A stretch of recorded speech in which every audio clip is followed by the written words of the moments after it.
অন্তর্বর্তীকালীন সরকার গঠন বিষয়ে এবারে জানতে আমরা যাচ্ছি বঙ্গভবনে, আবারও যাচ্ছি সেখানে, আবারও যুক্ত হচ্ছি সহকর্মী মুকসিমুল হাসানের কাছে। মুকসিমুল, সরকার গঠন প্রক্রিয়ার সবশেষ কি তথ্য আছে আপনার কাছে?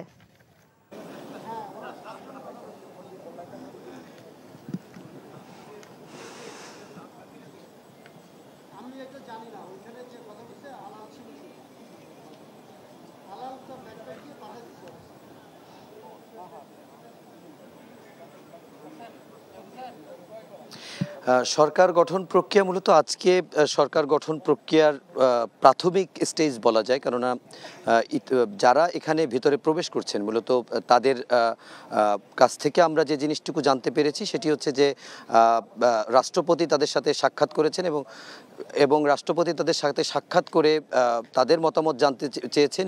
একটু আগে এখান থেকে রাষ্ট্রপতির সাথে সাক্ষাৎ করে বেরিয়ে গেছেন ইসলামী আন্দোলন অর্থাৎ চরমোনাই পীর শায়েখে চরমোনাই মুফতি ফজলুল করিম। তিনি যেটি জানিয়েছেন যে তারা রাষ্ট্রপতিকে সুনির্দিষ্ট কিছু প্রস্তাব দিয়েছে এবং রাষ্ট্রপতি তাদেরকে যেটি জানিয়েছেন তাতে তার ভাষ্যমতে যে আজ রাতেই রাষ্ট্রপতি জাতির উদ্দেশ্যে একটি ভাষণ দিবেন, এটি একটি তথ্য। দ্বিতীয় যে তথ্যটি সেটি হচ্ছে বিভিন্ন রাজনৈতিক দল এবং বিশিষ্টজন যারা তাদের রাষ্ট্রপতির আমন্ত্রণে আজকে এই বঙ্গভবনে প্রবেশ করেছেন, তারা যেটি বলছেন তারা তাদের প্রত্যেকটি দলের প্রতিনিধিরা তাদের দলের পক্ষে রাষ্ট্রপতির সাথে দেখা করেছেন এবং তাদের মতামতগুলো তুলে ধরেছেন। যেমন যেটি বলছিলাম, শায়েখে চরমোনাই তিনি তার দলের যে প্রস্তাবটি দিয়েছেন সেটি হচ্ছে তিনি বলেছেন যে অনতি বিলম্বে এই সরকারটি গঠন করার জন্য, এবং সেই সঙ্গে তার কাছে আমরা প্রশ্ন করেছিলাম যে রাষ্ট্রপতির কাছ থেকে কিংবা সেনাপ্রধানের কাছ থেকে আপনারা এমন কোনো আশ্বাস পেয়েছেন কিনা যে সরকার কখন গঠিত হতে পারে। তারা বলেছেন যে খুবই দ্রুত এটি হবে এবং আগামী 24 ঘন্টার ভিতরে হয়তো সেই সরকার গঠন প্রক্রিয়াটি হতে পারে। যেহেতু প্রধানমন্ত্রী পদত্যাগ করেছেন, নির্বাহী বিভাগের নতুন কোনো প্রধান নেই, সুতরাং সাংবিধানিক একটি শূন্যতা কিংবা এই নির্বাহী বিভাগের আসলে এই মুহূর্তে কেউ প্রধান নেই। সেই হিসাবে এই পদে এবং অন্যান্য পদগুলোতে যারা রয়েছে, বিশেষ করে মন্ত্রী পদমর্যাদায় যারা থাকবেন, তাদের নিয়ে প্রধান মন্ত্রী বলি বা প্রধান উপদেষ্টা বলি, যে ধরনের একটি ফরম্যাট হবে সেই ফরম্যাটটি যেন দ্রুত হয়। এই দুটি তথ্যের বাইরে আরেকটি বিষয়, সব রাজনৈতিক দল এবং বিশিষ্টজন যারা রাষ্ট্রপতির সাথে সাক্ষাৎ করছেন, তারা রাষ্ট্রপতির সাথে যেমন সাক্ষাৎ করছেন ঠিক তেমনি আমাদের গণমাধ্যমের সঙ্গেও কথা বলছেন।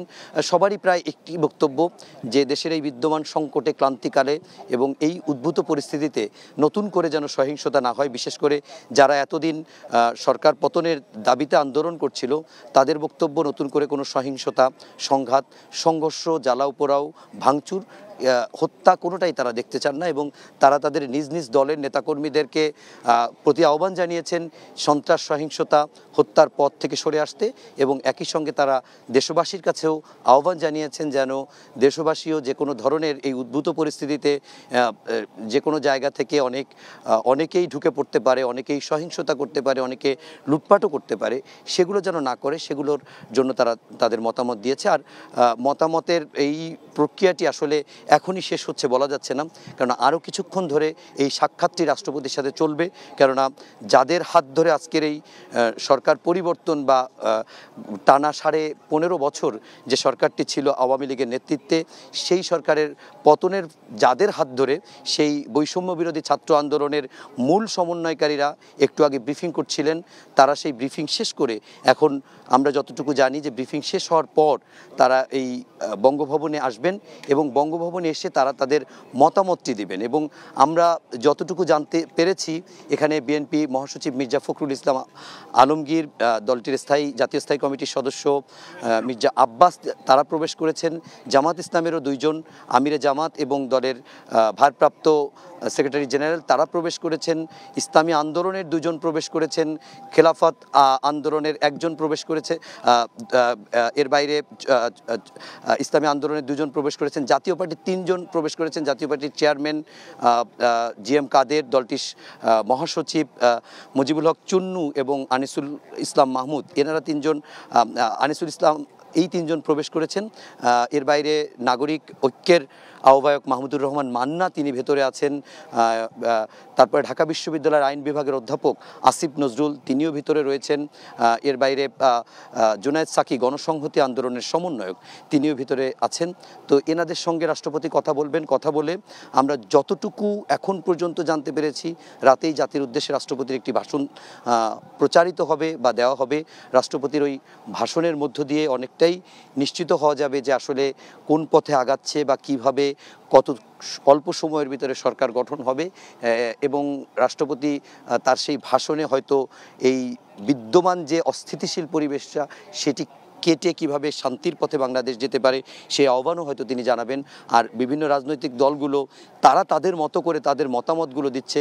কেউ এই নতুন যে অন্তর্বর্তী সরকারের প্রধান কে হবে সেক্ষেত্রে তারা মতামত দিচ্ছেন।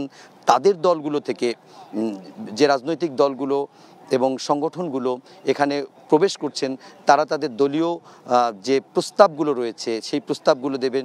সরকার প্রধান কে হবে বা তাদের দল থেকে কয়জনকে রাখতে হবে, কিংবা রাজনৈতিক দলগুলোর ভিত্তিতেই এটি হবে, নাকি অনেকেই প্রস্তাব দিয়েছে একটি জাতীয় সরকার গঠনের, সেই জাতীয় সরকার গঠন হবে কিনা ইত্যাদি বিষয়গুলো আসলে সবই এই